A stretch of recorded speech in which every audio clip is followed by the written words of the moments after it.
Welcome, one and all folks and fellas. Tonight we have the 17th tourney of the Super Smash Bros. Crusade CMC CPU Tournament Series, Who Reigns Richest. Our roster theme for this one is Rerunners Q5 All. Just as our four in the past, we've got the round one losers of the past few tourneys, but they've really got to get their acts together this time. A whopping 32 take-twos are lined up for that number one spot, with the rules as ruthless as last. We've got an extended tourney tonight, but don't expect these competitors to lose spirit halfway through, as for most of these fighters, this is their finals before the finale.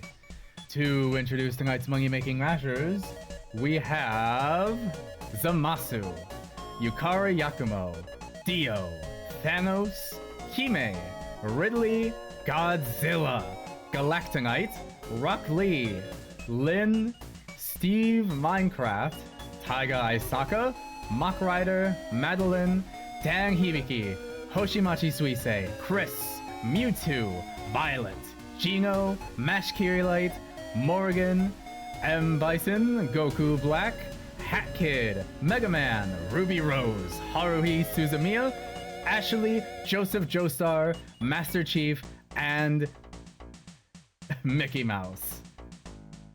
These matches will be one round single elimination. Whichever competitor has the most coins by the end of 3 minutes will move on to the next round. No items, random stages, final smash on. With our fighters at the ready and the conditions set, it's time to see who reigns richest. We move on to our main screen here as I close out of this and that. Oh, nothing's actually loaded here. Hold the phone, folks. We should have our game screen. Loading that. And our tourney bracket itself. We turn off the music, turn on game audio, and we're straight into the first match of Ridley versus Gino. Now, both of these competitors were doing pretty well in their debut match. However, on such a flat terrain, Ridley's advantage with their recovery isn't going to do too much for them here. Meanwhile, Gino, I feel like they've got a little bit of a home advantage here. Like, they're not really the platforming sort. They're an RPG character. Like, what are we expecting? And so, having this much flat ground to run around in should be to their benefit. But, contrastly, we have Ridley's giant size playing out to their benefit, as they've somehow duped Gino into a self-destruct. But the actual benefit with the giant size is, despite Gino having that early lead, all of those coins are being picked up by Ridley's greedy giant wings. Right now, it is somewhat looking more favored towards Gino winning this match, as they are busting and beating down Ridley. But that's not the point of these matches, as we've seen time and time again. Just being a good fighter isn't enough. You gotta be smart, you gotta be tactical. And those are the qualities that Ridley has as an intergalactic menace and possibly genocidal freak. I'm not too fresh on the Metroid lore, but I do know that Ridley is a sadistic monster. They're kind of cruelty incarnate, so to speak. And so Gino, stark contrast, warrior of the stars, is in direct opposition to something like Ridley. And so, as we're seeing now, Gino is steadily closing this coin gap. He's starting to realize what he's supposed to be doing instead, how to play around Ridley, as Ridley makes a misplay, unless this is, again, trapping Gino on the far left side as he gets KO'd. Oh no, we've only got a minute left. Gino's gonna have to put in some real work, or put together some of his own tricks in order to put down Ridley. Oh boy. Ooh, it's not looking good. Gino, you're gonna have to pull together something a little bit more than a good fight, because Ridley's pulling one over you. He has grabbed that little cape shawl of yours, Gino, and just draped it over your face. You're not seeing what's really going on here, are you? As Ridley gets their final smash, doesn't even need to use it. Tragedy. Gino fails, and Ridley will be moving on to the next round. Oy vey, oy vey. You hate to see it when sometimes the stage just does something to the CPUs where it doesn't work right.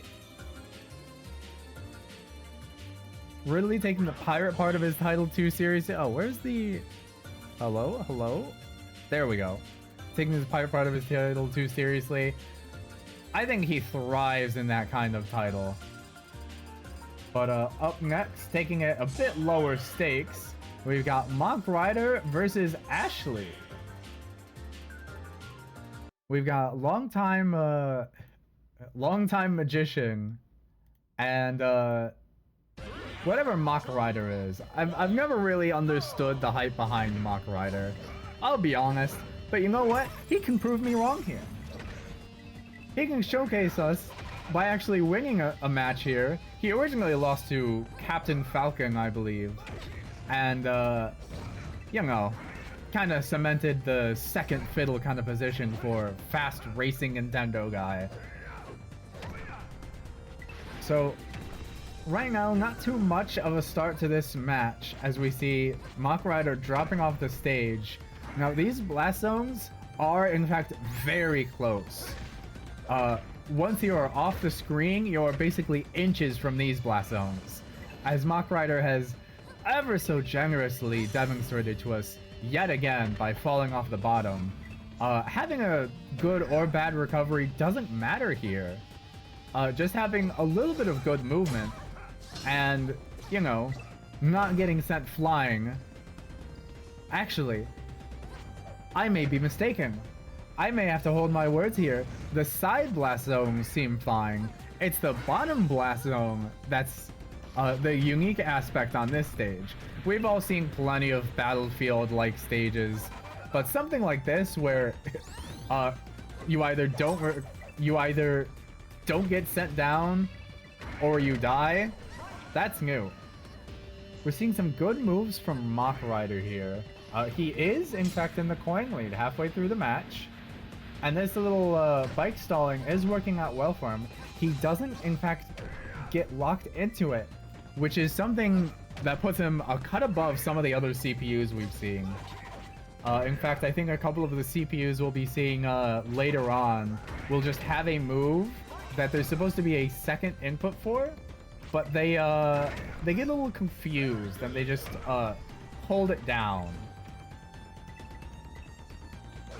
And as we're in the final minute of the match, we got Mock Rider taking a solid lead here, and Ashley trying to weigh out what she wants to do here.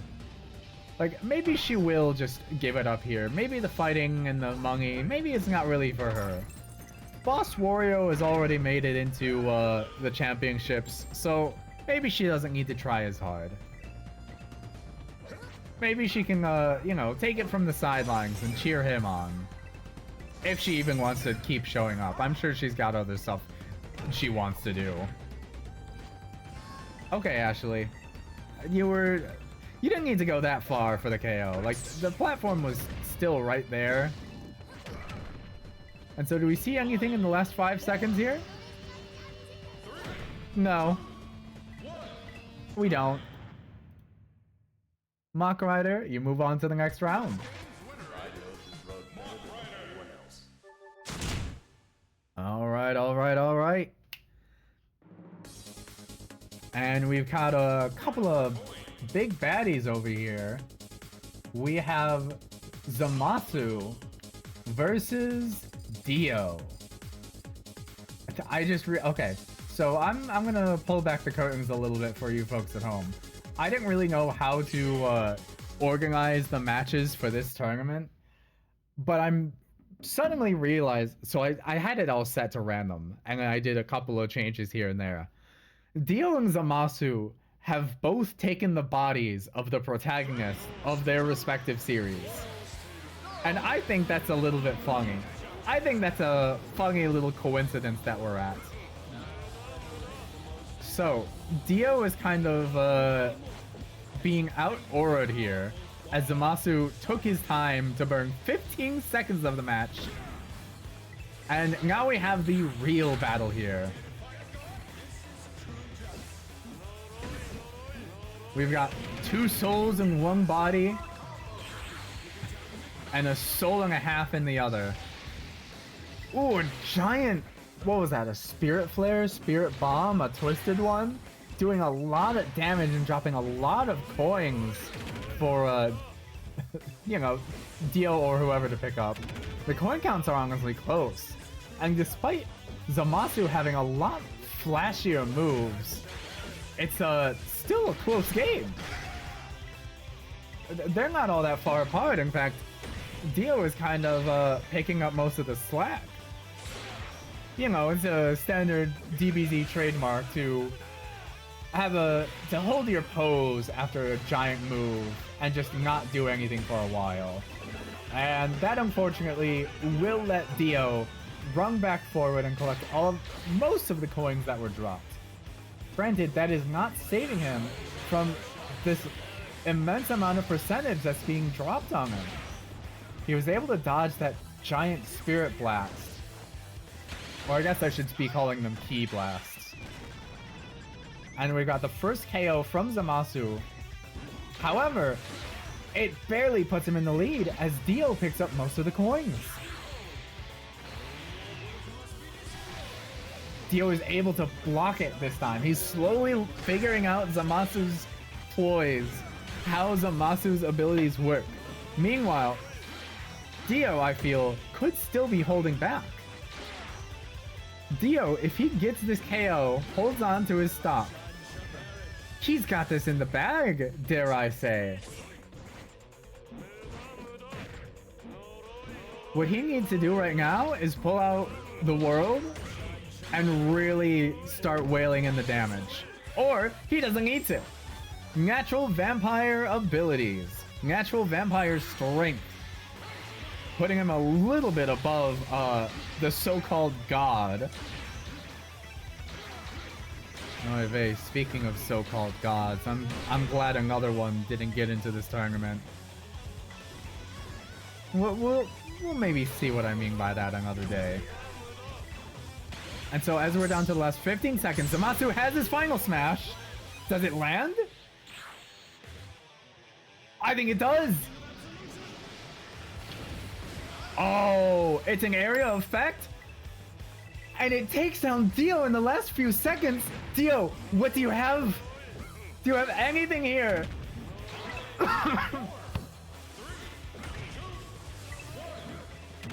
Oh, if only. If only he had, I don't know, 7 more seconds, 8 more seconds. But unfortunately, okay, we hear you, Zamasu. We get it. You're moving on to the next round. You don't need to ramble that much. Come on. And we get to follow that match with Suisse versus Steve. And let me update the rankings here. Zamasu going on to the next round. 3, 2. And we're taking it to new home, actually. Okay. You know, both, I believe, if memory serves right, both of these competitors are somewhat familiar with this setting. You know, Steve, in Smash Bros, we got the Smash Bros Mii Fighter costume of Sans. I'm sure Steve's got an idea. Suisse, even if she hasn't played Undertale herself, which I believe she has, there's been so many other Hololive members who have played Undertale. And almost all of them have gone on the genocide route, which, by the way, just as a side tangent, I completely, 100% understand the sentiment of being so attached to a cast of characters that you don't want to, like, you do your one perfect thing your one ending with them, and it's like, okay, that's it. That's all I need. But to be like not even wanting to see the rest of the routes of the game has me a little bit confused. But onto the match here. It's looking pretty low stakes right now. We're almost halfway into the match, and the highest coin count is 51 coins on Steve's part. And that's just because he got a KO. He's trying to block in Suisse here, and it's kind of working. Putting up walls with this solid ceiling platform is kind of a crazy play to pull off. Steve using the most of his environment as both competitors are dropping their own blocks. Suisse is trying to find some way into this battle, but unfortunately, it seems like Steve's already accustomed to this type of terrain. And I don't know if she's got it in her to pull it through. Unless Steve just KOs himself. You know, that could also happen. Okay, we got a sudden combo from Suisse, keeping Steve off of the stage. Where was that 20 seconds ago? Unfortunately, she's directing all of those attacks off the stage. All of those coins flying off. It's 28 to 43. Suisse does have a chance here, but will she take it? Is this her stage to conquer? Or will Steve stay as the indie champion no matter where he goes? And as we're down to the last 5 seconds, I think we're seeing what the answer here is. Even with Tetris on her side, unfortunately, it's not enough. We've got Steve moving on to the next round.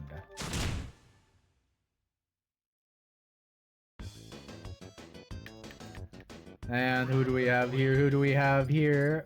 But Joseph Joestar versus Dan Hibiki. You know, again, like I was saying earlier, I left these up to random. I just fixed a couple of them up so it wouldn't be like Chris versus goddamn Thanos.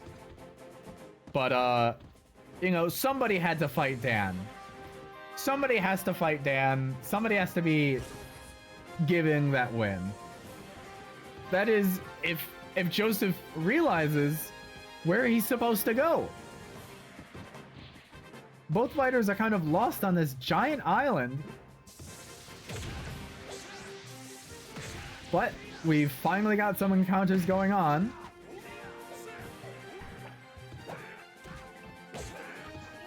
They are both generally martial artists. But if I'm not mistaken, Joseph's got a little bit more going on. Oh, and there goes Dan. Yep, that is in fact a pit to the very bottom of the stage. Like, when you've got a stage this wide, you've got to put in a hole somewhere. It's basically like 2 stages in one if you really think about it. And I see Jojo falling, going into special fall near that pit. That's got me worried. Actually, Dan is currently in the lead. Dan is not doing half bad himself. Possibly because we're staying on stage. If we remember from last tournament, I believe, with Memory Lane, was it? We've got we've got Dan, who could not recover whatsoever, and now he's actually getting KOs. Jojo, what's going on? And he's not approaching either. Did Dan luck out? Is his training finally coming to fruition? All right, we got the Tommy gun. We got the Tommy gun, and it kind of locked Dan into a combo here.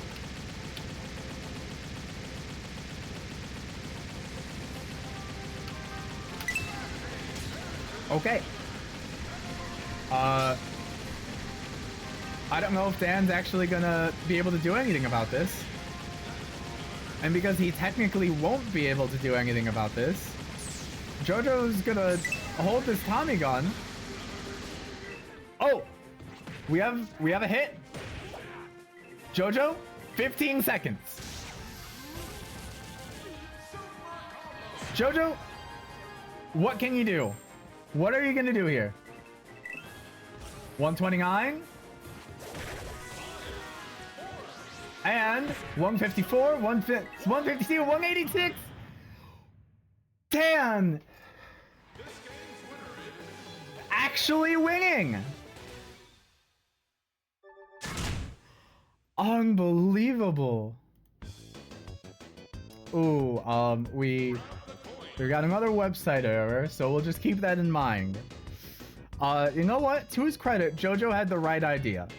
We fatten up Dan, get him to a high percent, we get the KO. Unfortunately, he did not grab the coins. Unfortunately, he kind of flubbed that one up.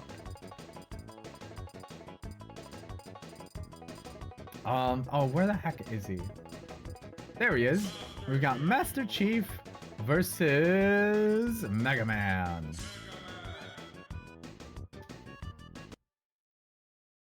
Look, all I'm saying is, you know, maybe it could have gone either way. 3, 2, 1, go! Alright, and we got a nice flat ground here as the two armed specialists are at it. Laser for laser, bullet for bullet, and running back and forth for running back and forth. With no cover to really help the other, they're kind of they were playing a weird neutral game for a moment there. And here we've got the signature sniper stall from Master Chief, where he pulls out the sniper, tries to aim, and he just keeps trying to aim.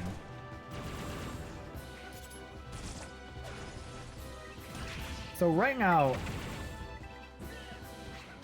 it's not looking good for good old Chief here, as he was close in coin count for a moment there, but none of these shots are actually landing for him. Like he's throwing a lot of bullets, a lot of guns, but Mega Man just needs a few of them. Mega Man, I don't know if he's really trying here at this point. Like, it's this run up, jump, down air, up air, charge a blast. To his credit, Chief's at 200%, and he's not going anywhere. He is as heavy as could be, which would be incredible if he could get any coins. Okay, Mega. Okay, we get it.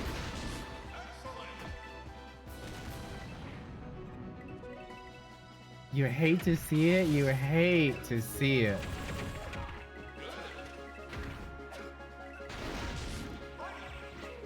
Unless you're a Mega Man fan. If you're a Mega Man fan, you're popping off. You're like, yeah, hell yeah. We get to round 2. We get the win. Mega Man fans are happy. The Halo fans, not so much. And you know what?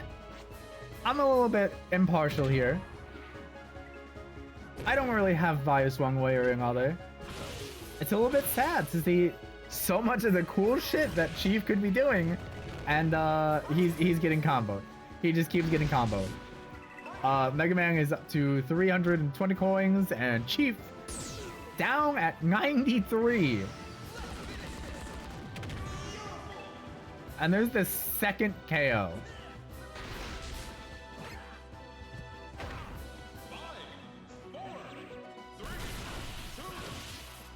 And no matter what he could have done, I don't think it would have been enough. Round 2, we've got Mega Man.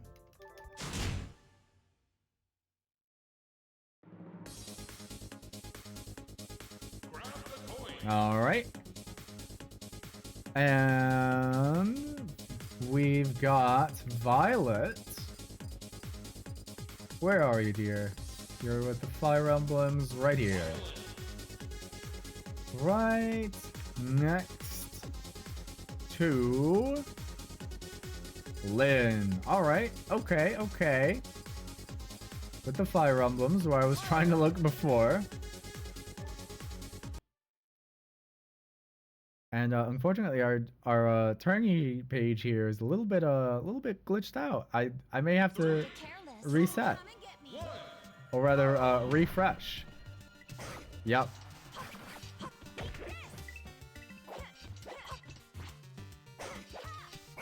All right, can we refresh the page? So right now, I've got a little bit of low hopes, possibly. They just kind of... Okay, Lynn did get the KO, technically. But that was in exchange for a self-destruct. Meanwhile, Violet... not really doing that much. Alright, we got... Stang moving up. We got... What a filler match. We got Mega Man moving up. And now we're on this match.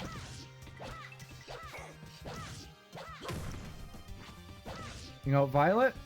I mean, yeah, Violet. You've got a good sword there. It's sword versus sword, right? You've got this.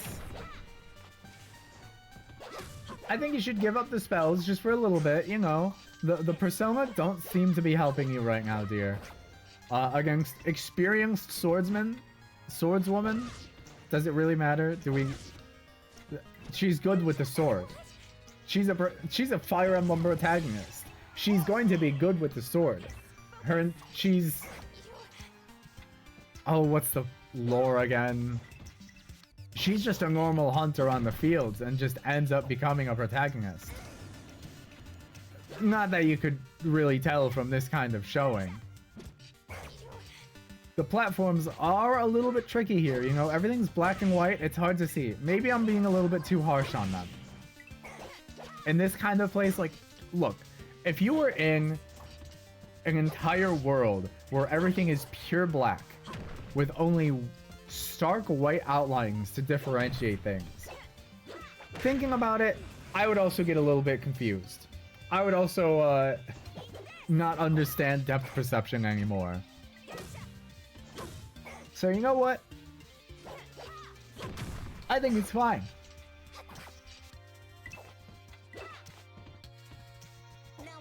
I don't understand why they keep going off stage when the other is nowhere to be seen. But you know what? Maybe Violet's trying to pull some tricks, and maybe Ling, she's already winging. So it's the winging strategy by definition. Alright, Violet, we got some more good up airs. We need more of that.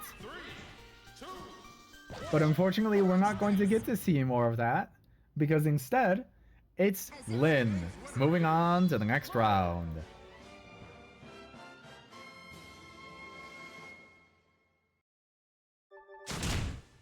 Alright, but we're not done with the blades just yet. We've got Ruby Rose all the way down here versus Chris. The one and only Chris Deltarune versus the one and only Ruby Rose. Leader of Team Ruby and goes on to do a lot of things I don't recall. We're back on the Kingdom Hearts stage. Okay, okay. They like the flat stages, and to their credit, this is pretty good practice for Final Destination. It's a little bit bigger, so it's a little bit more forgiving, and you can't really fall under the stage. And right now, we're seeing a lot of Ruby's agility working to her benefit, as not only will she have some strong combos, but she is continuously chasing after Chris.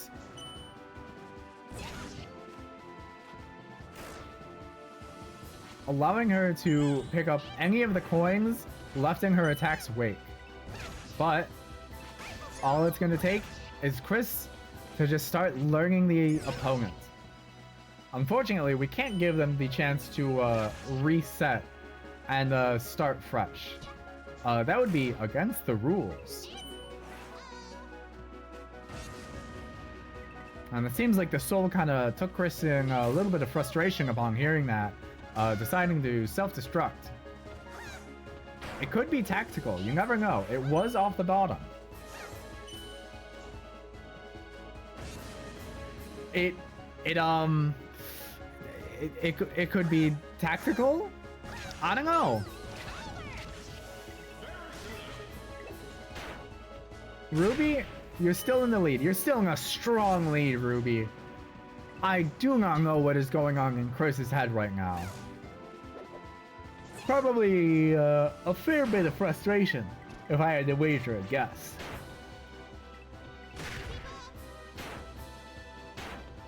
But they've got some footing, they've got some ground, they're starting to deal some damage. And no matter what kind of lead you have, it can fall apart once you are KO'd. Okay, some good combos from Ruby. Finally using the gung part of her scythe right there. Honestly, Ruby's got some incredible moves. More so on the fact that they keep her moving. But as we get to this point, as Chris has stopped self-destructing and starting to deal some damage, especially after that one series of aerial combos, the game is looking, well, almost looking close. I started this sentence when Chris was at 90 some coins and Ruby was at like 110, but clearly that has drastically changed. And Chris, do we get the final smash? We don't. We don't get the final smash. Instead, we get Ruby at 208 coins. And she will be moving on to the next round. And I'm gonna quickly mash through that, just in case there's copyright. That seems like a song that could get copyright struck. So, who do we have next? We got Morrigan. We got Madeline. I'm sure there's something some kind of joke you can make about Madeline and what's her name? Lily? The flat alternate Morrigan. You could say something about that. I don't know either of these series enough to do that. Instead, we've got normal girl who climbs mountain versus she's supposed to be an heiress to the Einsland family. A part of the Rivals of Aether Madeline. Yeah, it is. There's a fair bit of Rivals of Aether characters that got ported over to Smash Bros. Crusade. Specifically CMC Plus.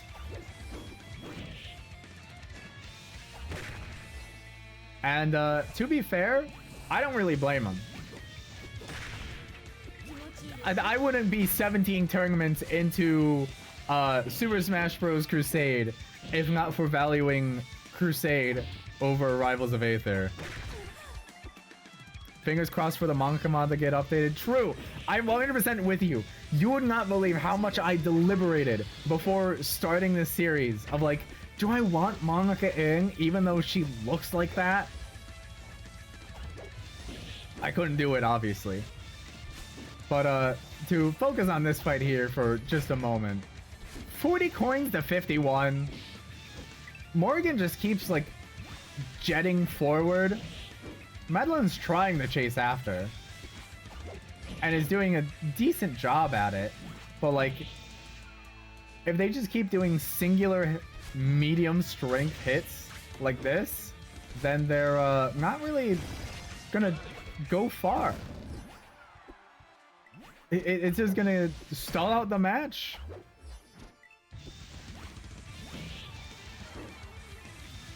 On the prior point though, there were a lot of characters that I have considered for this tourney. And if you pay a little close attention to the VODs, you might even notice the roster of the not yet used characters has changed a little bit here and there. And there goes Morgan with 40 seconds left. Madeline has to hold on to her stock, otherwise that'll probably be her loss. With how slow the coins have been this whole match, I don't know if she's got it in her to make it up if she gets KO'd.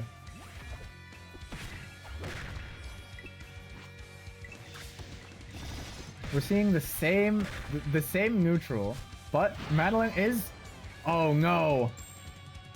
Wait, she's still in a slight lead, but there's still plenty of gold on the stage. Morgan is picking up most of it. The coin difference is so small, it's being passed back and forth. Anything can happen in these last moments. Madeline moves on to the next round. Morgan, you are out of here.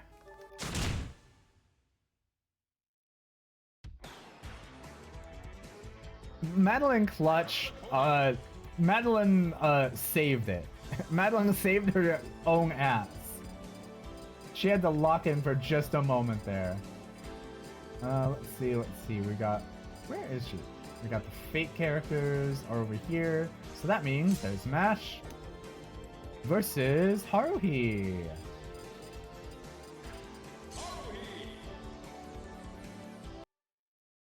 Alright, and we'll put that into the... Oops, that's the wrong one. Madeline versus Morgan. Madeline moves on.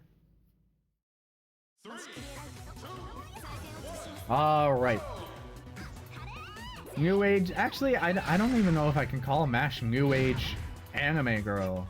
She's honestly getting up there in years herself. Considering... I don't recall if her origin is Fate Go, which has been going on for a good number of years. But Haruhi is definitely retro at this point. A maximum tomato? That's right, Haruhi can drop items. That is her one major boom that she has over every other character. Unfortunately, those items can still be used by the opponent. It's not like she just pulls something out and it's immediately in hand. No, she drops it onto the stage.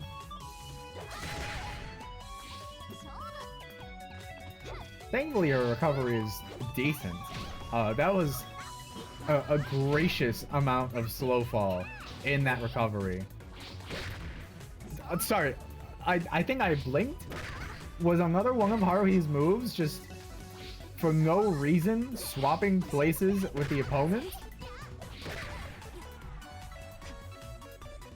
Like, it feels like Mash is doing most of the work here, but Haruhi isn't that far off herself. And this is after Mash was able to swipe the Maxim Tomato.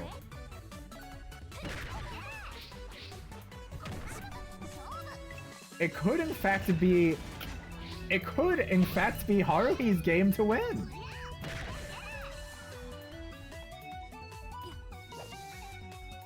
And that's Mash falling off the stage. Off the bottom, however. So none of those coins will go to Haruhi, which is going to make it harder for her to keep, or rather, make a recovery after likely getting KO'd. Because these hits are only getting stronger and stronger and worse off for Haruhi. The double pistol is working wonders to keep Mash at bay, and it's only dropping a few bronze, so it's not even like Haruhi has to worry about gold gang on Mash. Okay, strong jab combos going on, and almost an item throw to go along with it. But it's not over yet. Haruhi steadily catching back up. What? I'm sorry, what? Did Haruhi just teleport Mash under the stage? What? Okay. Just send her through the stage. Just say, you aren't standing on ground. All right. Haruhi Suzumiya is moving on to the next round. Okay, okay. And after a match like that, we've got a battle of Brain versus Brong to an extent. Born with power versus worked and trained your life for it. We've got Rock Lee versus Mewtwo. And we're back on this stage again. Trust me, fellas, there's like 40 some stages minimum that I have permitted. Actually, it could just be more like 40. But like, there's a lot of stages. We still have the port stage that we haven't seen in a while that always causes an upset. Oh shit! Mewtwo trying to use the confusion, but Rock Lee expertly timing it with his own quick dash. Perfectly evading it for that one counter. And right now, Rock Lee is almost. I was almost gonna say he's smoking Mewtwo. And I think I can keep saying he's smoking Mewtwo. What a crazy first minute. Even if he loses this, that's not gonna stop the Rock Lee believers. Everyone's favorite Rock Lee fight is the one that he loses. Let's not forget that. Despite being outclassed, despite having one of the most hyped moments in anime history, he still lost. So you know what? Even if Mewtwo pulls ahead, like he does right now, even if he does hold that lead, Rock Lee, he gave us a good fight. Without his smoking Mewtwo, he's making him look like a grass psychic type. True, true. But, he's still part psychic. He's still psychic in this match. As Mewtwo is in the lead, Rock Lee is actually falling behind. But we've seen turnarounds like this before. We're down to the last 50 seconds. They're bouncing off the walls. They're searching for that KO, finally.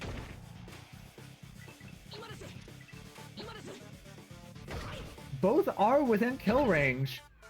It's gonna matter most which order they're killed in. Mewtwo makes that recovery easily. But as they keep getting bounced off the walls, it's just more time spent further away. And we have the Rock Lee final smash. Does it go up? Does it go left? Does it go to the side? An angle?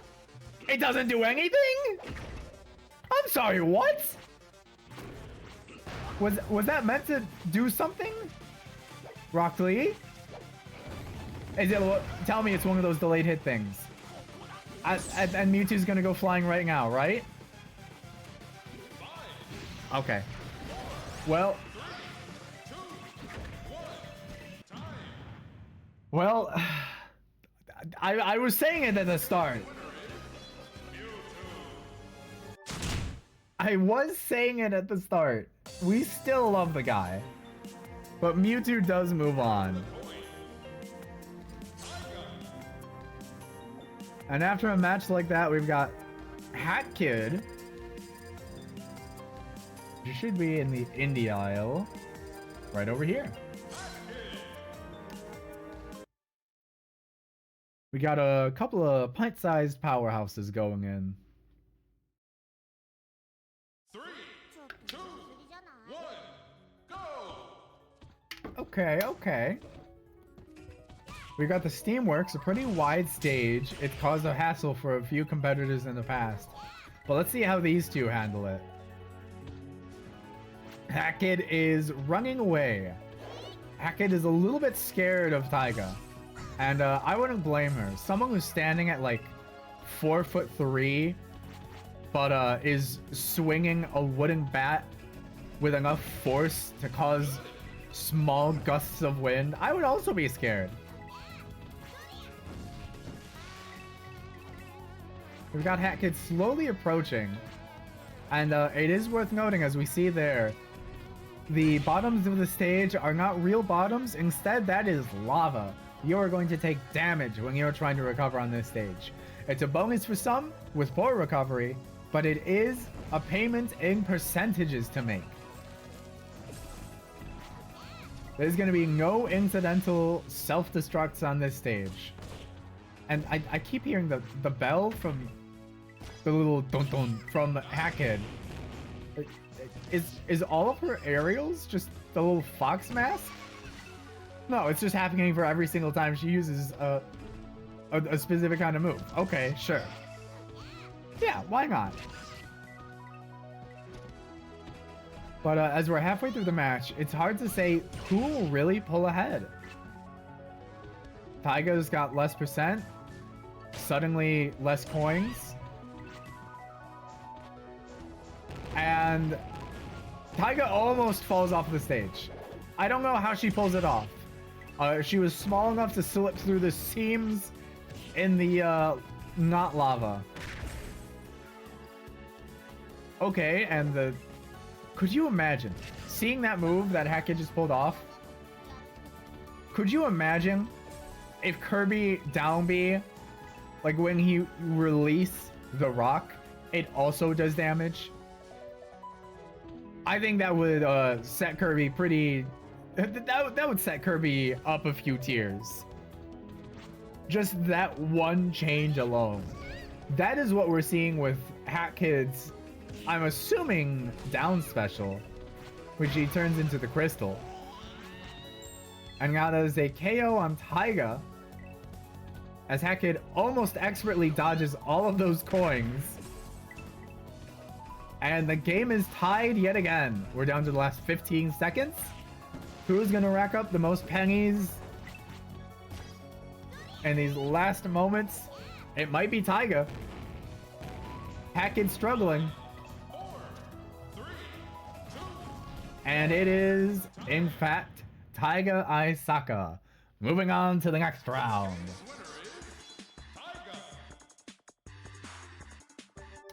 All right.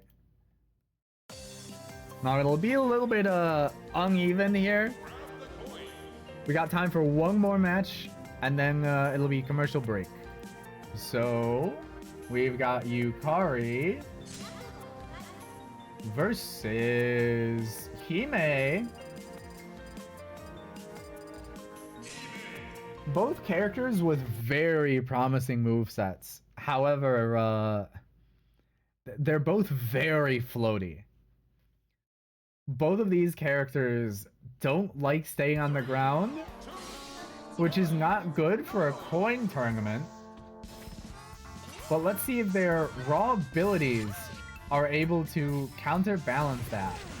Or rather, in this specific match, see whose abilities are worth more. Yukari has so many moves that she can just throw out and cover so much ground. Meanwhile, Hime, she doesn't use her moves too often, but they are massive as well. And we're seeing the one downside with Yukari. She's not too used to Smash rule sets just yet. She still tosses herself off stage, just expecting to be flying because she can float. But she isn't.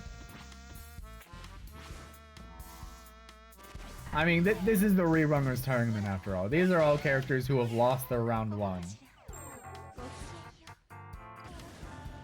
There goes Yukari for the third time. Take the danger drinking game. Take a shot every time Yukari self-destructs. That is 4 shots someone would be within a minute and a half. Man, they're both from bullet hell games, so, you know, it makes sense that they've got big moves. They're both also the final boss of their own appearance. But it's a little bit sad to see him like this.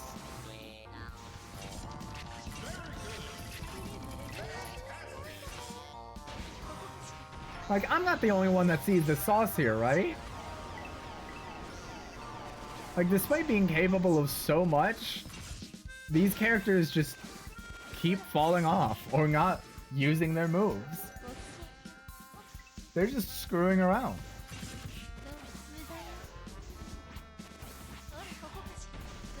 Hime's kind of... Okay, hold on. That entire sequence right there, Hime's kind of figured out this fight. She was able to dodge or block all of that right then. And is that another self-destruct? You know it. Shot number 5. As the coin counts are 46 and 50.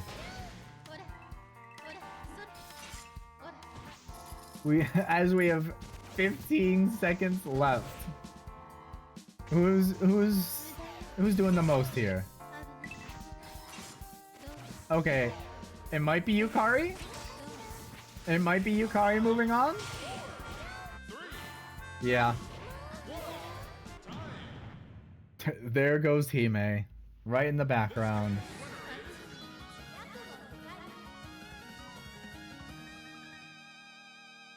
That's crazy. I mean, just, you know, pulling aside the curtain a little bit more here. As someone who's played as Hime and has kind of like learned what Hime can do, she's kind of busted. Hime is kind of cracked. So it's really sad to see her in that kind of state. Anyway, we got Thanos versus Galactonite. We've got another set of intergalactic threats. 3, 2, 1, go! On an interesting stage here, may I say.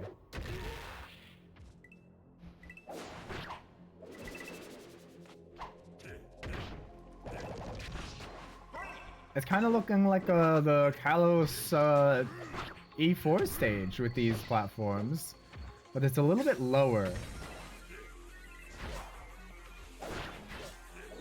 So with Thanos, I'm not sure if we saw too much of an impressive showing from him in his debut match, but Galactonite's got some promise. I say, as he gets KO'd. I've just learned to finish my sentences here. I just have to finish my sentence because otherwise I will be interrupting myself 15 times a match. Like right now, it really does feel like a boss battle in this match. Like this is a complete tonal shift from the last one. Whereas Galactonite has a large pressure of long-range moves, once Thanos gets in close, he's dealing massive damage and so much knockback. But it's not as though Galactonite himself is any slouch at close range either. Oh, we've got him locked into a move. Alright, Galacta, you wanna move out of that? Buddy? That works too. That works too. You get hit once, and you're back in the fray. You're back in the fray.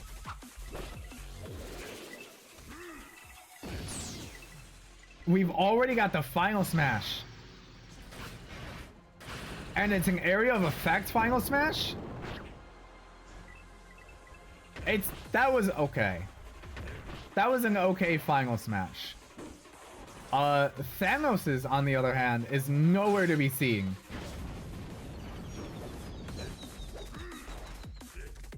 And sorry, was that the wind gust from Galactonite's wing attack pushing Thanos off the platform quick enough for Thanos to get unconfused?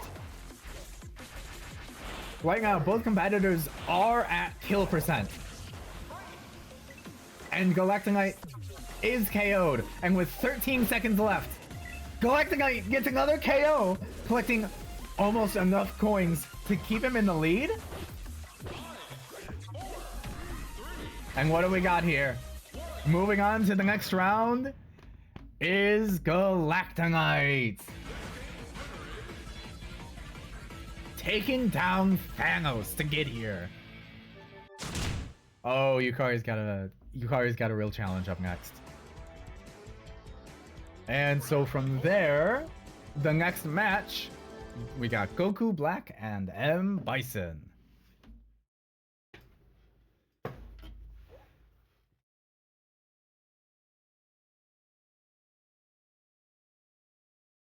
As it loads, as it loads. We're back on the airship. Okay.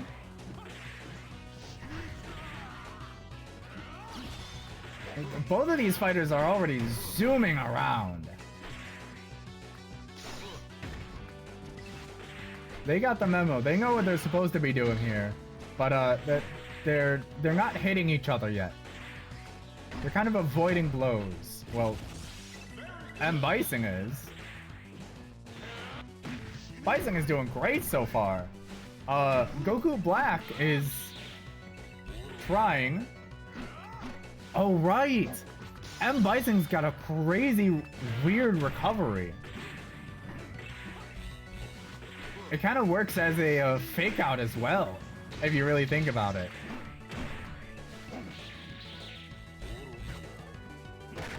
All right. M Bison is kind of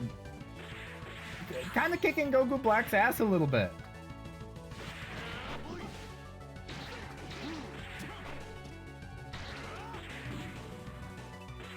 However, as all of this is going on, I'm noticing Goku Black has an interesting little meter going on.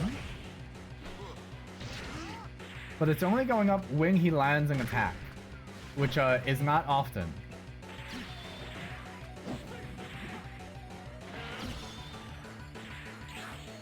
So even if that does help him out, Goku Black is gonna need to really put in that work, of which, you know, putting in the work would actually get him in a better position than he is right now.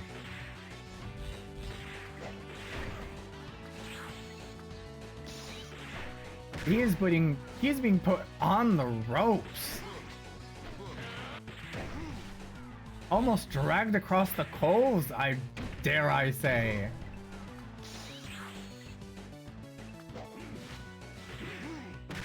Because there's so much space to this stage as well, so much of the time is being wasted by just getting back to the stage.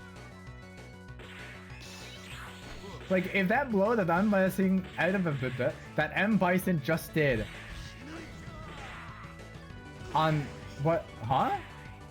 Okay, no, he's keeping himself safe. Oh my gosh, M Bison self-destructing in the corner of the stage so that none of those coins go to Goku Black. Meanwhile, Goku Black at such a high percent. M Bison, just get the KO. That's the most guaranteed win I have ever seen.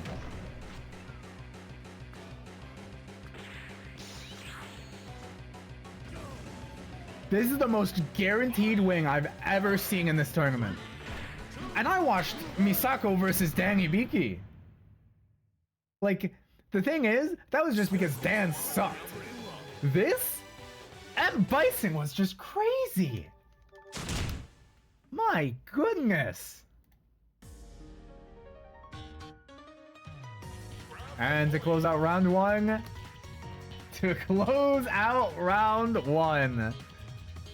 we've got Mickey Mouse versus Godzilla. Come on.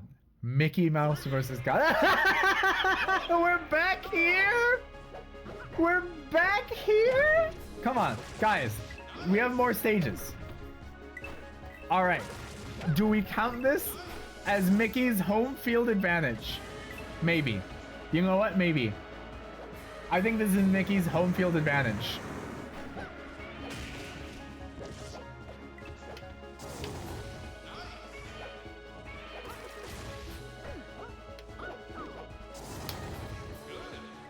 Godzilla is not doing the best. Like, being big would be one thing, but Godzilla doesn't really have great range and moves, it seems. Like, sure, we've got the heat blast, and we've also got the giant claw. We've got the sliding tail drop kick. We love to see the sliding tail drop kick. One of Godzilla's signature moves. But actually, Godzilla's kind of turned it around, but Mickey's still a crafty little mouse.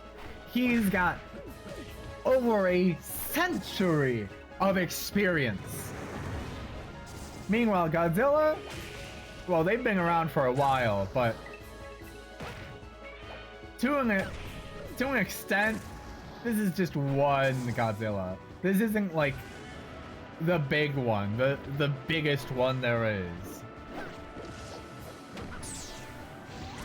And we have an early Mickey final smash doing insane damage.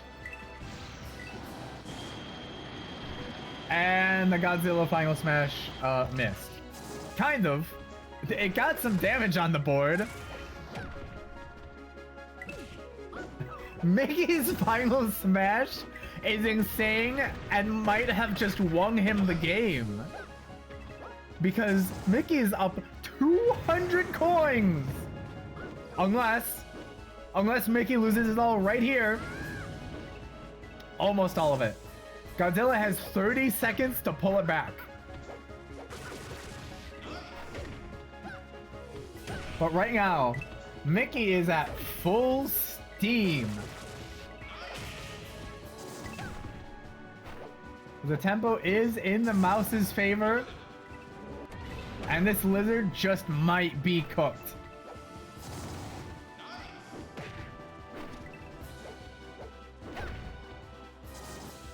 We got 5 seconds. I think that's it. That is bewildering. Mickey Mouse moves on to the next round. All right. And with that, we've got a round 2 coming. Oh, a little bit too high. Round 2. Feels a little bit weird to be starting off round 2 immediately after. I'm so used to having the commercial break.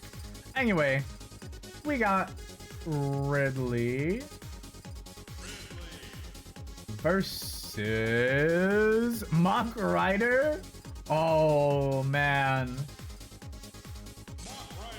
Ryder, buddy, you had a good time against Ashley. You're going to have to fight for your life against Ridley.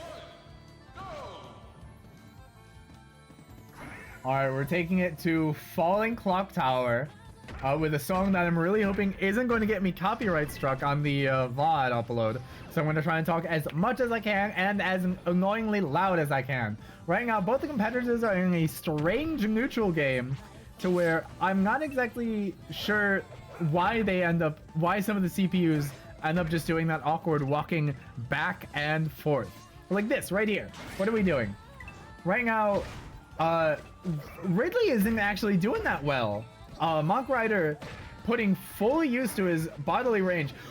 Crazy recovery. I didn't know he could do that. I didn't know the guy could do that. I didn't know the guy had hops. But you know what? I guess if you are a guy who is riding a weaponized bike all the time, if your name is Mock Rider and that is your sole identity, you've got to have strong legs. I just didn't expect them to jump in midair that strong. Ridley, what are you doing? Ridley, I'm not sure if it was just luck that he beat Gino or something. Against an honorable fighter, question mark, like Gino, sure, Ridley can pull some tricks. Mock Rider, he's used to dealing with the crooks. He's used to dealing with the lowlives, the villains, the bad guys. And that's exactly what Ridley is. Even regardless of your kill count, it's still just a kill count. And that's what Mach Rider is here to stop. That's what Mach Rider is here to get in the way of as Ridley climbs his way back in the coin count. Okay. Okay. Ridley took a moment to figure things out. And Mach Rider maybe wasn't the best at doing this. Maybe isn't the perfect guy for the job. You know, that's probably why we get Samus to always take down Ridley. But even then, if we try and get Samus to take down Ridley, Ridley still comes back. We just don't get it. Metroid fans, what's the deal? Come on, just... Okay, this is obviously why Samus has a bike in the newest Metroid Prime game, because we just saw from right there. A motorbike completely denies Ridley of everything. Mach Rider is doing what Samus couldn't. Unfortunately, Mach Rider is going to have to play it safe and careful for the rest of these 20 seconds, because if they get KO'd, that might be lights out. Or at least, it might be. If Mach Rider is able to keep their coin count high enough and away from Ridley's, then they'll be able to... Oh no. Oh no. That's Ridley in the lead in the last 5 seconds. That's Ridley taking the lead in the last 5 seconds. Mach Rider, what are you doing? Oh no. That entire time, and all it took was one final smash? Ridley moves on to the next round.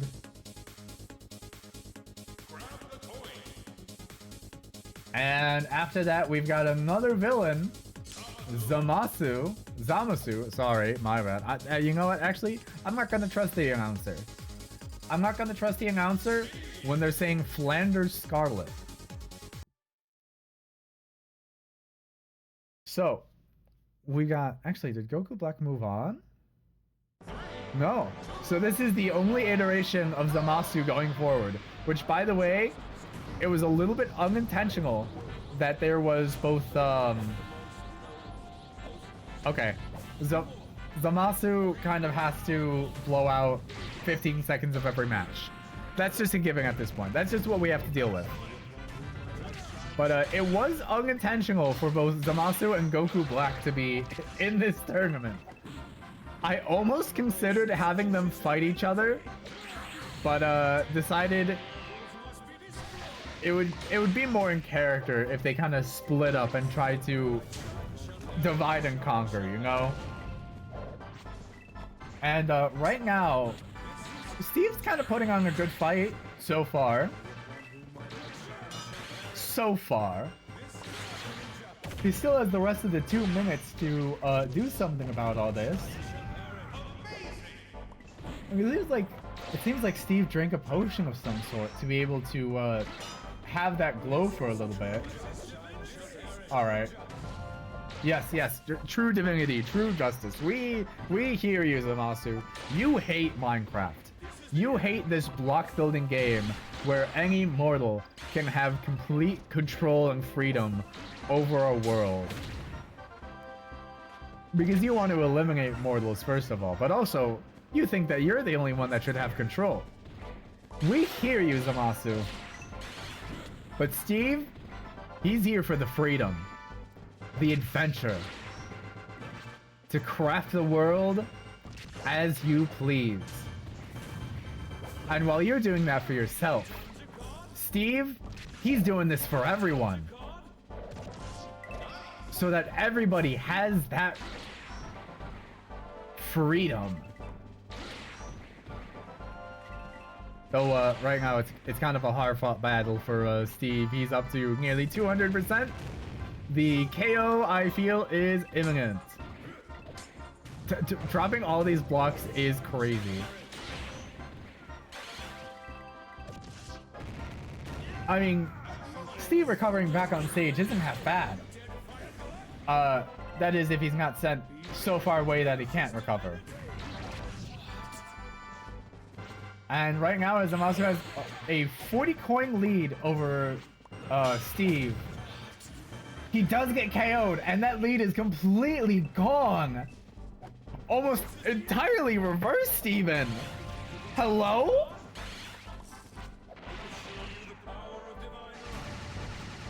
Sure, we understand you've got divine powers, Amasu. But you can't hold 64 stacks of diamond. You cannot... Actually, I'm sure Zamasu could craft a diamond block with his bare hands. But, regardless, Steve's the one moving on. Alright. And up next, let's hope he puts up as good of a fight as he did in round 1. We've got Dan Ibiki versus Mega Man. Ooh. This is just Marvel versus Capcom. Put us on their Capcom stage. Does this count? Does this count as a Marvel versus Capcom stage? Anyway, Mega Man, your win condition, put Dan off stage. That's it. Because honestly, he doesn't have awful moves, as we've seen. They're kind of strong in their own way. But he's also so pitifully weak once he starts jumping. Okay, yep, we see the dog. We see the dog, Mega Man. He's very cool. Start throwing out more black holes. Actually, maybe he's just chilling out. Maybe he is chilling out because he does have the coin lead, but it's not like they're doing too far apart in terms of damage.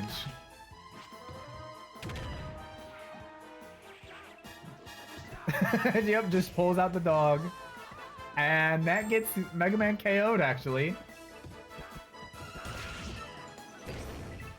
I do like Mega Man's tried and true combo here of jump, down air, landing, up tilt.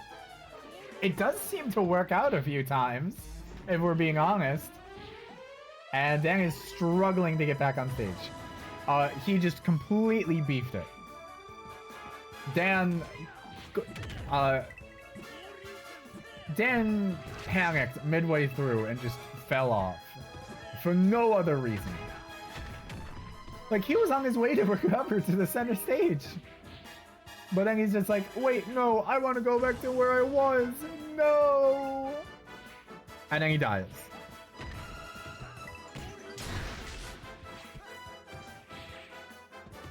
Yep, we see the dog. We get it, Mega Man. He's awesome.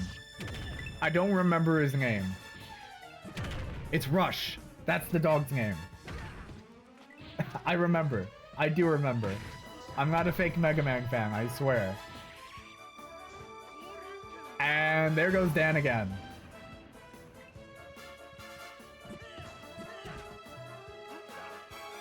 Okay, yep. We got the autograph. But we did kind of throw it onto the ground.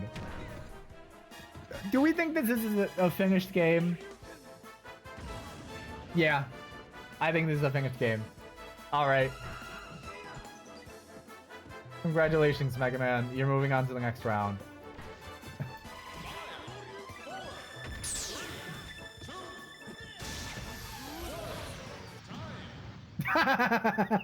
Dan was honestly saved by the timer. Mega Man was ready to blast a hole in the back of his head. And up next, we've got... Ooh. Lynn's got a chance to redeem herself against Ruby Rose.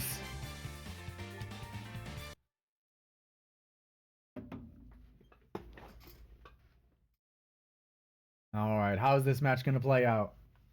What have we got? What have we got? Ooh, we've got an interesting stage here. Damn, Ruby is just fast. Which is definitely a boon in this tournament, where you want to cover more ground than your opponent ever. Actually, Ling is also moving fast. What the hell is going on? I didn't realize they were both fast. these ledges could in fact help both of the competitors. Because they love runging. It's going to be...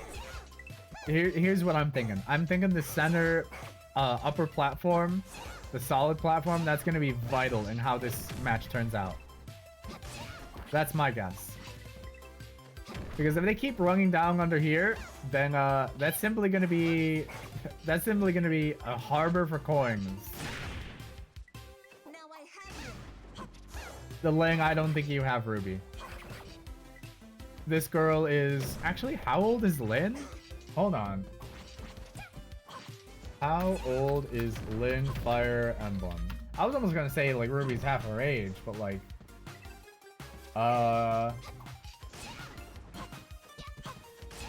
Voice actor...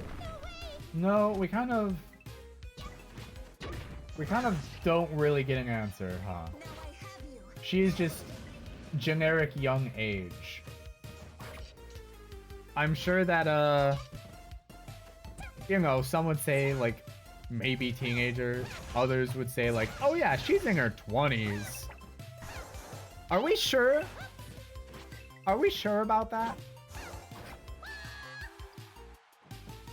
Onto the match.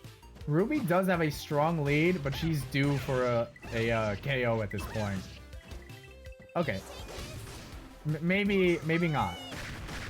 Honestly, Ruby is kind of kicking ass.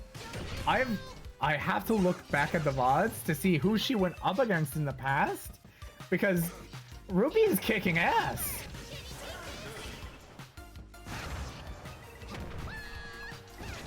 Again, or rather, for the first time, this middle platform here, this middle solid platform, is doing so much work. Yeah, because even if Ruby gets KO'd now, we'll get a bunch of gold that's dropped, but if Lin doesn't collect most of it, then nothing's gonna come of that. Okay, Ruby?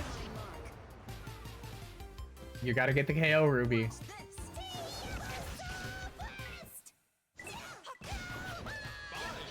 She really is just screaming. All right.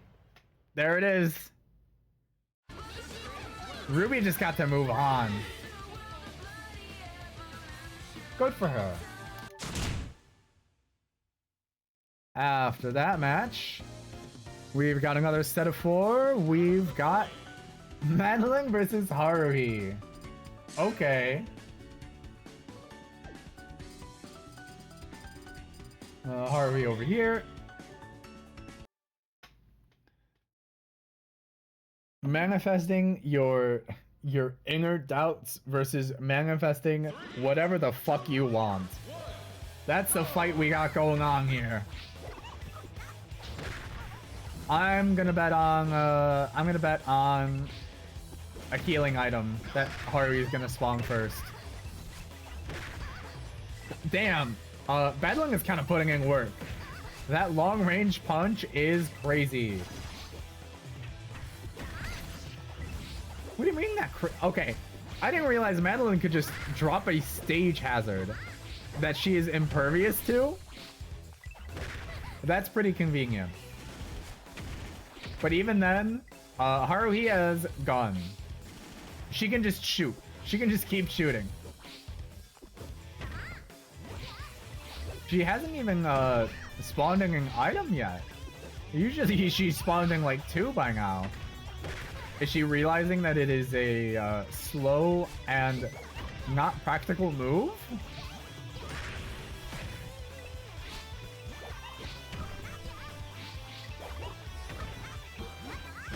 Alright, we get it. We see the high kicks, Haruhi.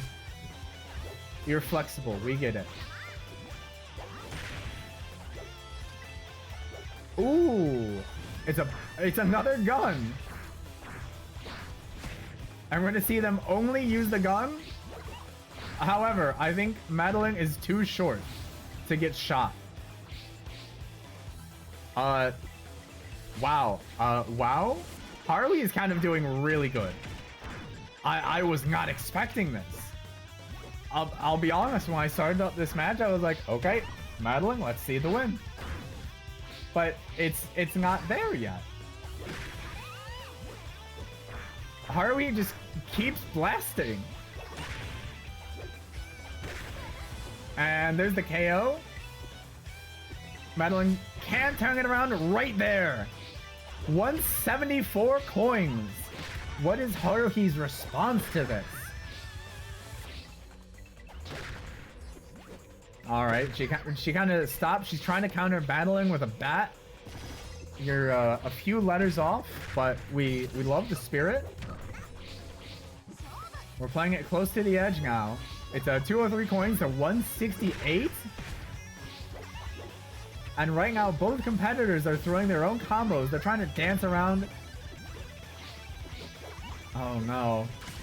We're down to 20 seconds. Is Madeline taking the win? She was playing on the back foot this entire match. Wait, we got a mushroom drop. Oh, that's a KO on Haruhi in the last 10 seconds.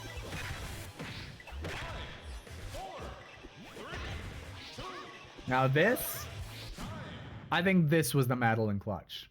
Last time she just saved her own ass. But this time, she was on the back end, got to the front. And after that, we got Taiga versus Mewtwo. Okay. We got another little mismatched fight here. 3, 2, 1, go! We got a short stage for two short competitors.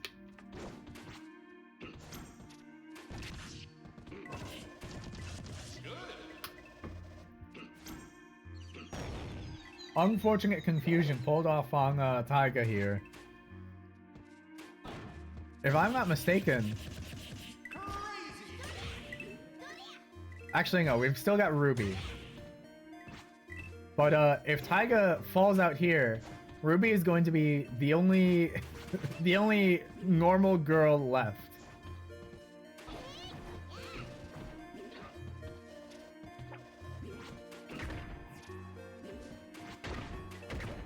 Actually, no, sorry. Stupid thing to say. I was honestly first thinking like the only high school girl left. And then I was like, that's weird to say. Let's say normal girl. Madeline is also in there. Madeline is also here. I'm just wrong. I'm just saying shit. The match, it's close-ish. They're trying to hit each other, but they just keep sliding. Taiga has their own glare and stun. It's not as effective as Mewtwo's, but like, you know, we take what we can get.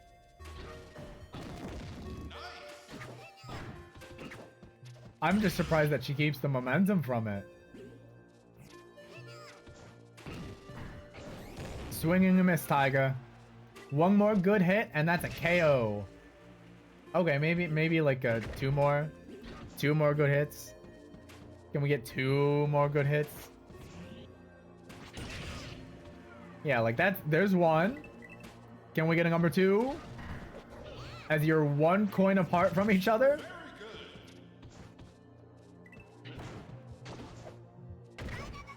You almost had it, but instead it was a Mewtwo tail whip. So close. I was still wrong again. It's 3. Mewtwo's recovery is crazy. Floaty, double jump, a long range teleport. And there goes Taiga. Off the bottom. If you notice right there, that was a gold coin that flew straight up and straight back down. And that puts Taiga in the lead. She needs to hold this lead for just 15 seconds. Unless there's some trick that Mewtwo's got that we haven't seen yet. It's Taiga's game. And there it is. Moving on to the next round is Taiga Aisaka. All right. We've got a... Canonically, this would be an interesting fight. But, we don't have canon. We have CPUs. Yukari Yakumo versus Galactonite. And we can just look around here. Yeah. Okay, interesting stage. Let's see if this is to Yukari's benefit, actually. But I think so long as there is a ledge to fall off of, Yukari will fall off of it. And she's kind of locked herself on this upper platform. Galactonite doesn't want to approach. Yukari doesn't want to approach. And that's another KO, meaning absolutely nothing. Because there are 0 coins on the board.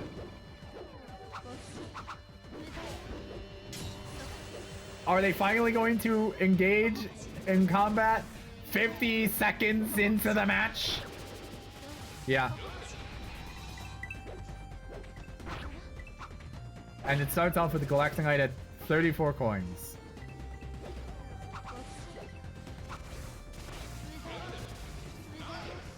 These two are treating it like an actual Smash match. Kind of. They refuse to approach. In a sense, they're the truly perfect Smash Bros. AI. Yukari's biggest flaw is that she just keeps falling off stage. Because, like, I'm not the only one that sees this, right? Yukari has an incredible range and diversity in her moves. All of them pretty powerful as well. She just keeps falling off. Yukari?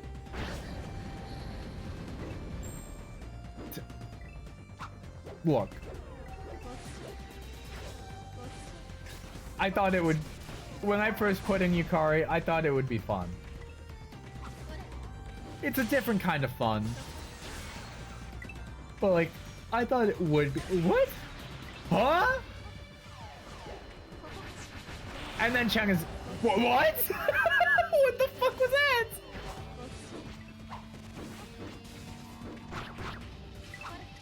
We're down to 38 seconds. What are you doing? Yukari, what are you doing? What? What is she doing? Why did she suddenly lock in? And then she just self-destructs again! You can't have any hope. You cannot have any hope. Actually, she's still in the lead. And she's on the top platform. Oh my god. Is Galactonite? I'm actually begging you. Please don't let her move on. Please. Please. Galactonite? Thank fuck. Okay.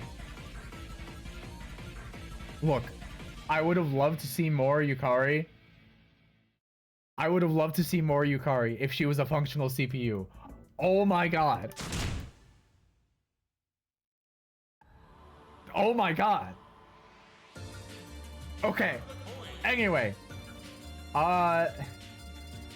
Mickey Mouse is also here. Let's not forget about Mickey Mouse. Let's not forget Mickey Mouse is also here, but he has to fight M. Bison.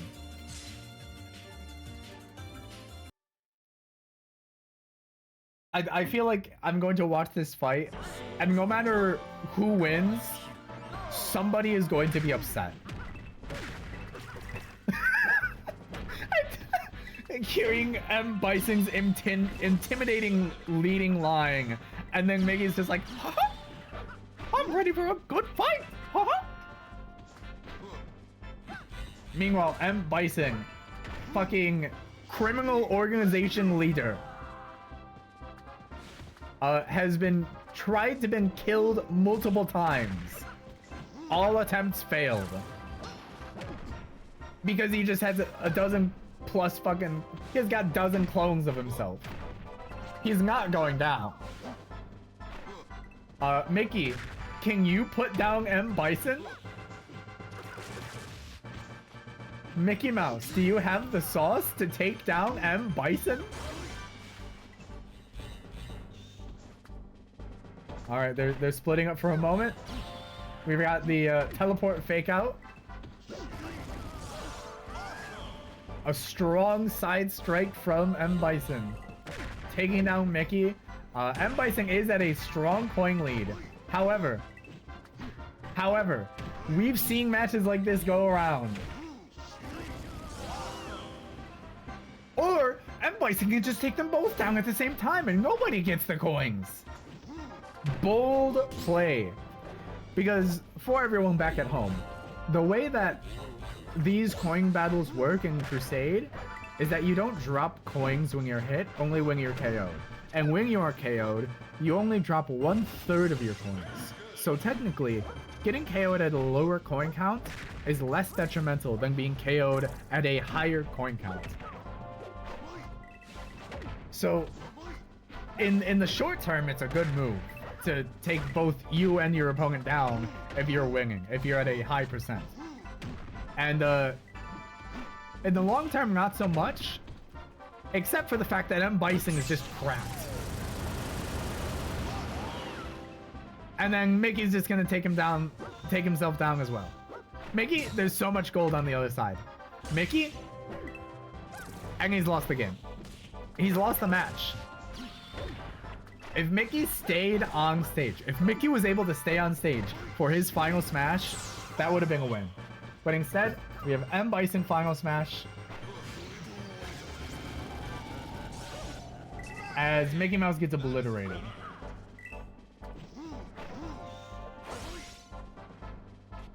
What a crazy counter.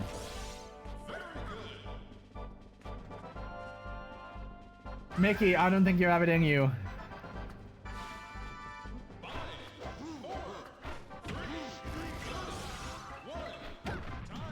And Bison moves on.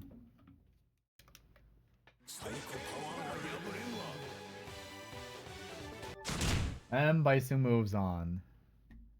And so that brings us to our quarterfinals.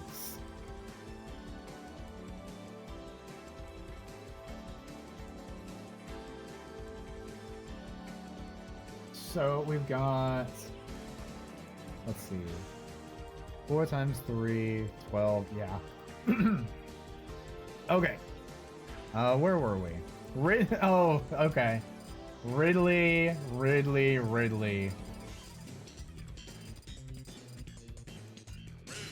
Versus Steve Minecraft.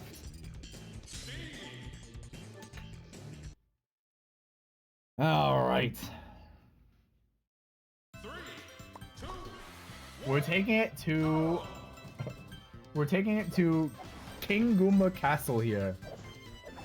Goomba King Fort, whatever you want to call it. Goomba Road. It is worth noting that the inside of the castle, that is a solid platform. Something that Steve has excelled with in the past. And he's already placing blocks to kind of lock in Ridley for the first 30 seconds of the match. But let's see him do a little bit more. Let's see him actually fight.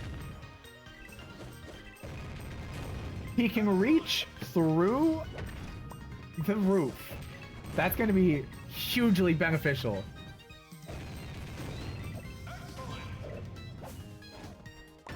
And right now, Ridley... You know what? Ridley is still holding on strong. Ridley is still not out of this fight. But they are getting confused. Not being able to fly is doing a big number on them. As Steve can still hit Ridley from above. This might be the first time that being so big has been a detriment to Ridley. And you know what? You see that, Elytra. This isn't Steve's first time fighting a dragon. Steve quite possibly knows what he's doing, but it is still a new boss. It is still a new challenge for Steve to overcome here.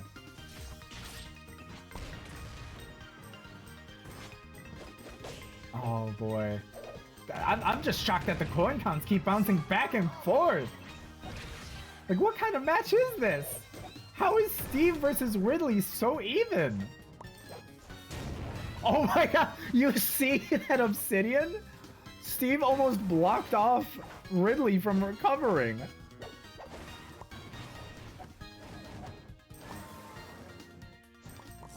Ridley's trying to get out of this castle without getting trapped again. And failing. Ridley down to 60 coins. Steve almost at 9. Okay, Ridley is caught up.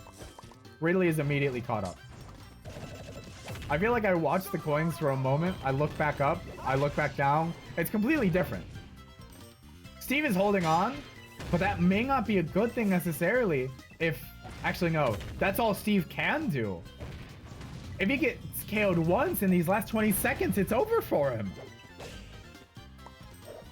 Steve is on the back foot. He needs every coin he can get as he's locked himself. Or he gets a KO from a safe distance. Oh, it's close. But who's gonna like get the last few coins? It's down to Ridley again. Ridley pulls it off. From the brink of death, Ridley just keeps coming back. All right. And after a match like that, we've got Mega Man versus Ruby. Both characters who have been steady all throughout the tourney. It's never been risky, it's never been dangerous, but they've still been blasting through. 3, 2, Ooh! 1, go! Now, this stage, this would have been perfect for Yukari. I'm just saying. I was thinking about it the whole time. Yukari would have loved this stage. There's no ledges. However, she would still end up KOing herself off the sides somehow, still. Okay, right now, Mega Man does have good moves. He just needs to shoot more. Because he can outrange Ruby with her giant sight. He is currently not doing that. He's instead pulling out Rush. Ruby with the multiple slide and dashing just to get the perfect hit on Mega Man. The crazy thing is, Mega Man is pulling this back.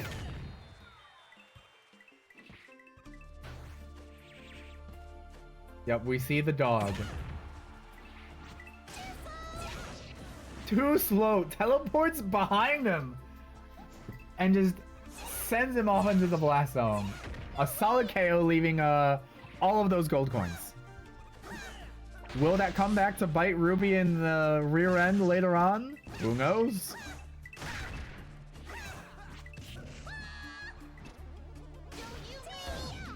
Uh-oh. The higher she gets and the closer to that blast zone, the more worried I get. Personally, I do think Mega Man is a very strong fighter in this tournament. However, I don't think he has what it takes. I don't know if Mega Man has what it takes. Ruby, on the other hand, she's got spunk, she's got speed, and she's got power.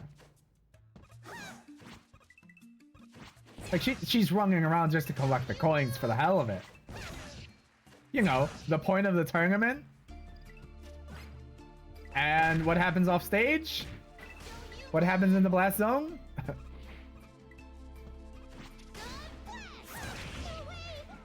Ruby is so close to getting KO'd. One good move from Mega Man and that's it. Like, it's really coming down to, does Mega Man get the KO? Because otherwise, Ruby's keeping this lead, and we're down to the last 12 seconds. Are you kidding me? Are all the times that Mega Man was pulling out Rush? Was that it? Was that what sold the game? I think that was. Ruby, you're moving on to the semi-finals. Oh, and she has to fight Ridley! Oh no. Ridley's taken down so many heroes up to this point. Will Ruby have what it takes? But we'll get back to that matchup later, because right now we've got Madeline versus Taiga. Where are you? Right here. All right, all right, all right. 3, 2, 1, go! Sword fight on the heights. This is... Why does this feel fitting? Taiga... I'm actually not sure if it's a wooden bat or like one of those wooden kendo swords. Actually, no, it would look different if it was a kendo sword. It could just be like a wooden sword. Let's pretend it's a wooden sword, right? For the sake of the point. Sword fight on the heights. We got Taiga, wooden sword. Madeline, the mountain climber. Come on. You all saw me hit random stage. But this feels fitting. Plus, this stage is another one with low, rather close blast zones on the bottom. So a matter of recovery does not matter. Well, in terms of, at least horizontally, it does. Otherwise, this is just a straight brawl. No obstacles, no platforms. And plenty of air to beat each other with. And Taiga taunting. I never drew attention to that earlier, but Taiga has taunted after every single KO.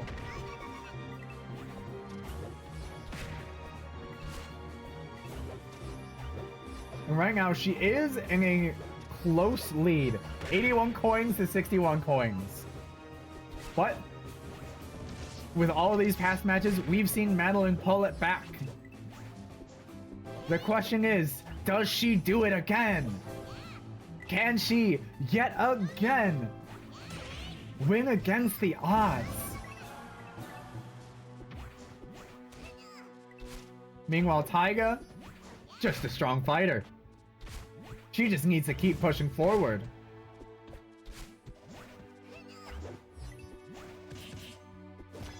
They're starting to dodge each other's blows until Taiga gets the stairs stun into a decent combo there.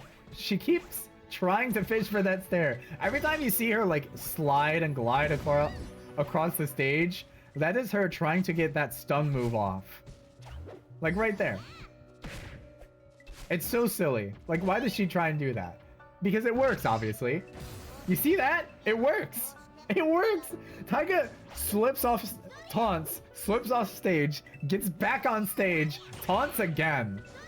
Madeline, if you don't get the KO, that's the curtains.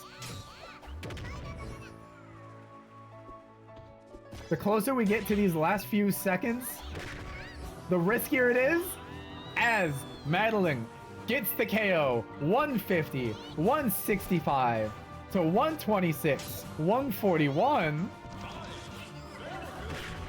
What does Taiga do in this case? All that she can, but it's not enough. Madeline moves on to the semifinals. And she's really got her she's got her work cut out for her, because her opponent will be one between M. Bison or Galactonite.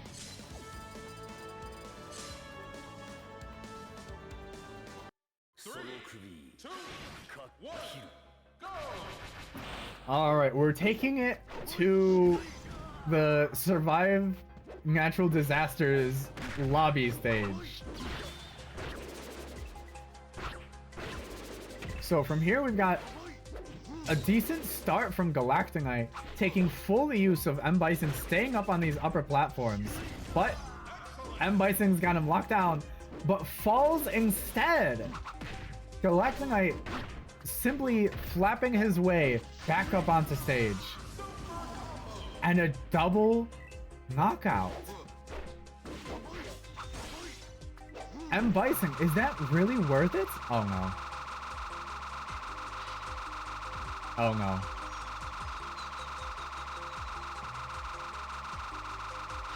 Okay, well...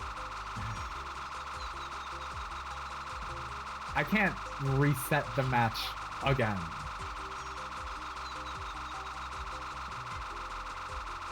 I have no idea how this wasn't an issue the past few other matches.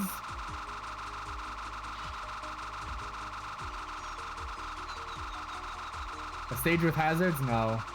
There's no hazard stages.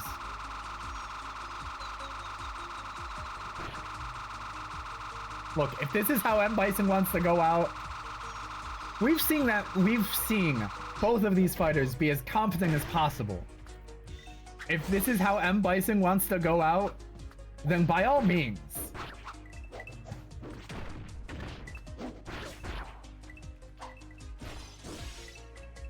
He is putting up a decent fight now, but keeps throwing himself off stage.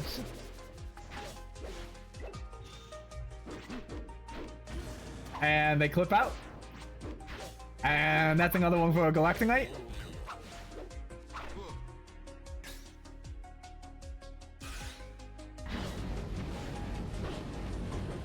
Look, at the end of the day, it's a skill issue. Besides, M. Bison is winning right now.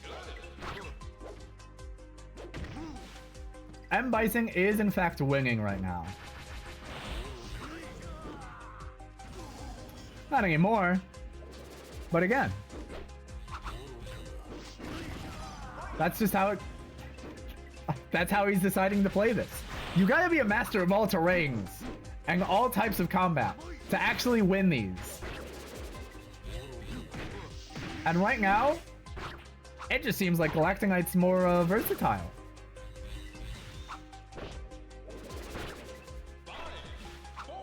If you can't get past someone who just has an infinite lock move, that's your issue.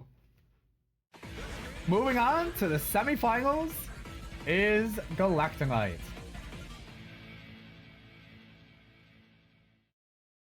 Whoops, too high.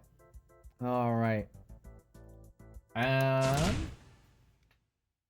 after that strange match out of the way,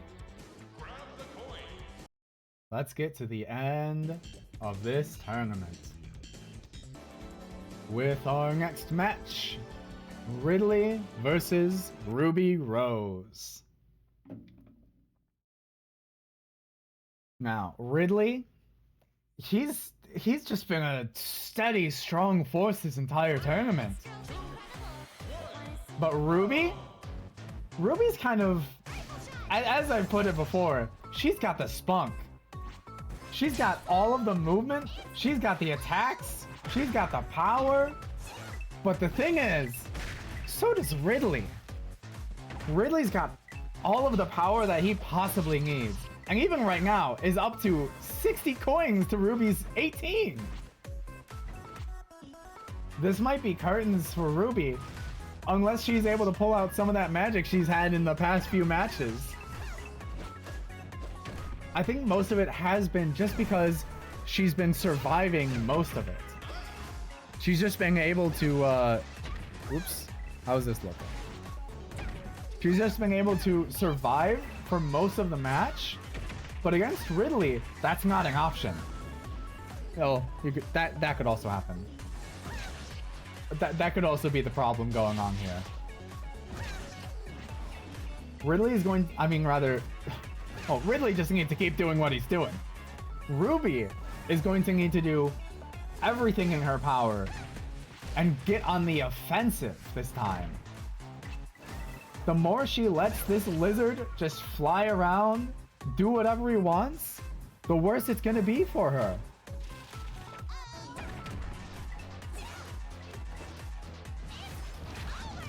She's getting some moves in, and it was almost a KO. Which is what she wants at this point. Or is it? Is she waiting? Is she stalling out the match? Because right now, she's not going to get a lot. Yeah, she's not going to get a lot of coins because Ridley also picks up some of his own. We got a minute left. 30% to both fighters. But Ridley in the coin lead. It's close. But it's not over till the announcer calls it.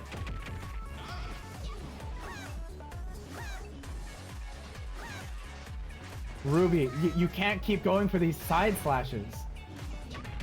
You've got to get the most range you could possibly get. And you also got to get these coins. You can't let his size win. Sorry, I'm the announcer. I'm not supposed to take sides here. But you know what? Ridley has taken down a lot of heroes so far.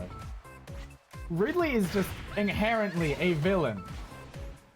A villain who's possibly going to be making it to the finals.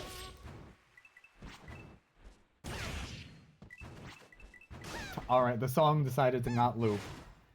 We've got 12 seconds left anyway. It's not looking good. It's not looking good for the Ruby believers. Oh. To give us that one glimmer of hope. Despite all that, Ridley goes on to the finals.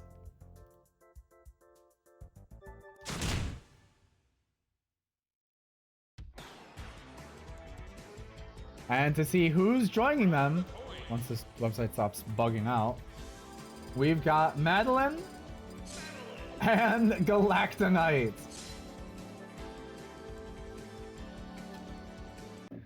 Ridley wants to get in on TV Trope's hero killer page. Ridley just enjoys killing people too much to just, you know, actively let villains rise. The only one he's really let do things is Samus. Because he just wanted to see how fucked up she could get from killing her entire race and also her parents in front of Samus as a child and be like, haha, what are you gonna do about it? I just left the child alone. I'm pretty sure that's how Metroid lore goes. But enough about Ridley. We've got Madeline versus Galactonite. If Madeline wanted to climb some insurmountable odds for the sake of self-confidence, this is a pretty high mountain to climb. And she's not doing half bad. A lot of it, so much of it, is just because of that forward smash. None of the competitors are ready for it when Madeline is effectively going double her length for a pretty strong punch. That's really all you need sometimes, just a strong hit to the face. And you know what? Galactonite's height sets him perfect for a face punch here. Right now, Madeline is actually mostly holding the lead. It could get risky. Oh my gosh, it actually makes her slightly invulnerable. I'm not sure if anybody else just saw that little shockwave that Galactonite had flowing on the ground, and Madeline just forward smashed through it. She didn't like cancel it. She just forward smashed through it, and it did nothing. Is this part of the Madeline magic? Is this what being trans can do? The power of trans? It can't help you from tornadoes. That's a little bit, that's a mortal problem. But, we're at 88 to 68 with 50 seconds left on the clock. Galactonite's really... Galactonite's really being rung down here, huh? What? These down airs just spike him into the ground for no reason. Just for the hell of it. Just to keep him down. And there's another tornado. And it's too high. That tornado did not have touchdown. And there's another forward smash. Madeline, yep, you're picking up the gold coins. We got 20 seconds left. 22% on Madeline. Unless Galactonite gets pretty cheeky here, that might actually be Madeline's game. Yep. Wow. The one character to consistently get past Meta Knight's flurry is Madeline, who will be moving on to the finals. But we're not done just yet. We've still got our third place match. We have Ruby Rose versus Galactonite.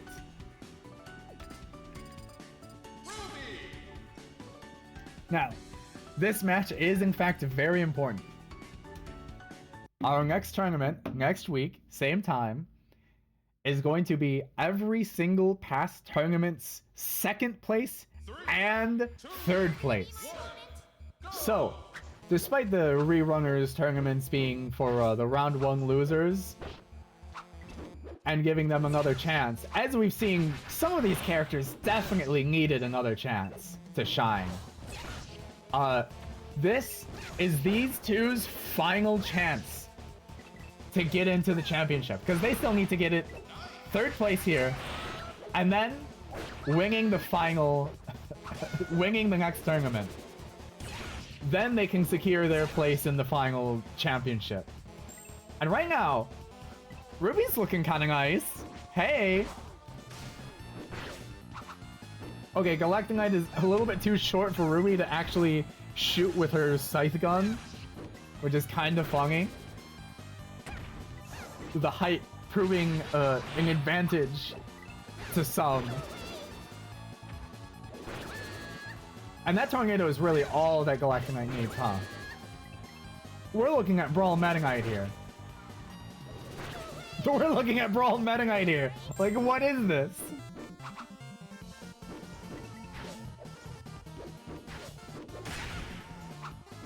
We're back to low percent with Ruby, who still has a coin lead after all of that.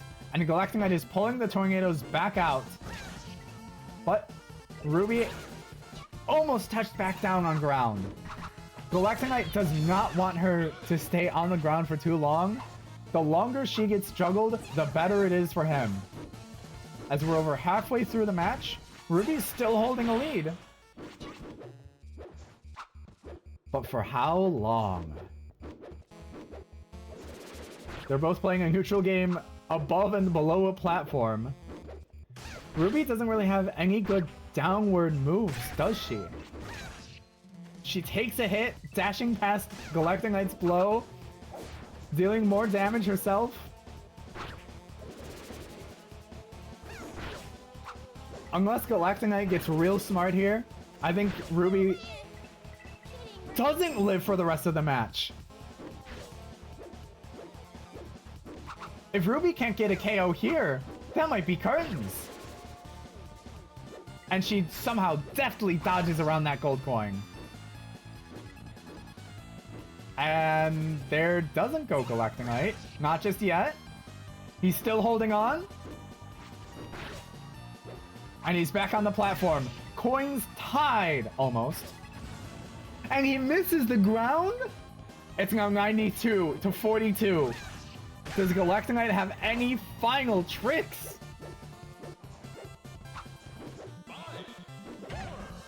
And the character getting third place here tonight, that reward goes to Ruby Rose. All right. And it's time for the final match. We've got Ridley, who's shredded through every single hero and champion sent their way. And on the other side, climbing insurmountable odds to get this far with one final challenge to get through, Madeline.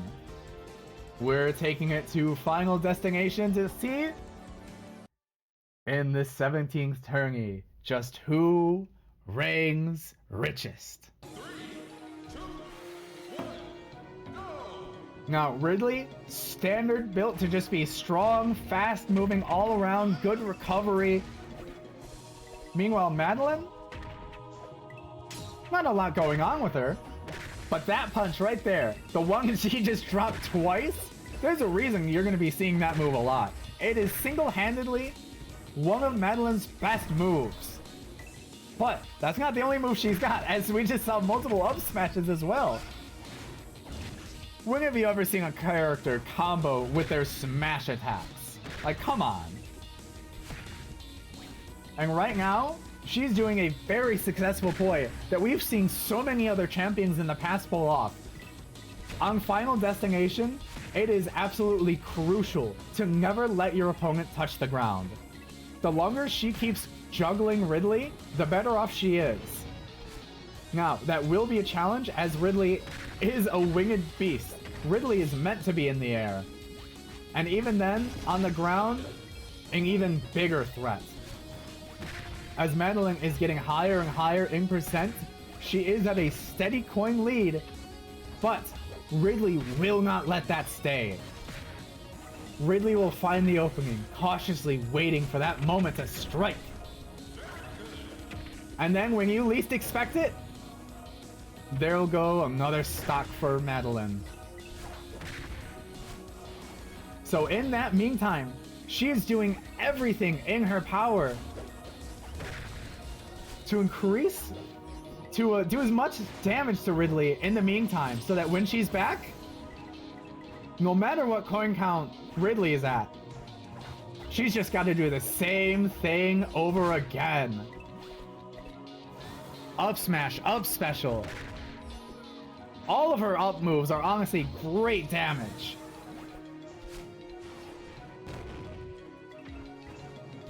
Unfortunately, with that throw, it's stalling out enough time for Madeline to not be able to do anything, as Ridley is up to 107%, but Madeline isn't all that safe either. The longer that she's spent flying further and further away, the less opportunities she's going to have to close this gap and get the KO. Which is, in fact, exactly what Ridley wants. We're down to the last 30 seconds. Madeline has her final smash, and so does Ridley. Who's going to use it first? Who's going to make the most of their own? With 20 seconds left, Madeline gets the KO and is showered with gold coins. 149 to 122. The match is not over yet. A storm of Madeline clones comes out to stall out just enough. The Ridley final smash, it's a miss. And our winner is Madeline, climbing up the biggest mounting of challengers we've had in this series yet. All the past tourneys just 16 characters. This one 32. But even then, just one failure isn't enough to set her back. She'll just keep climbing.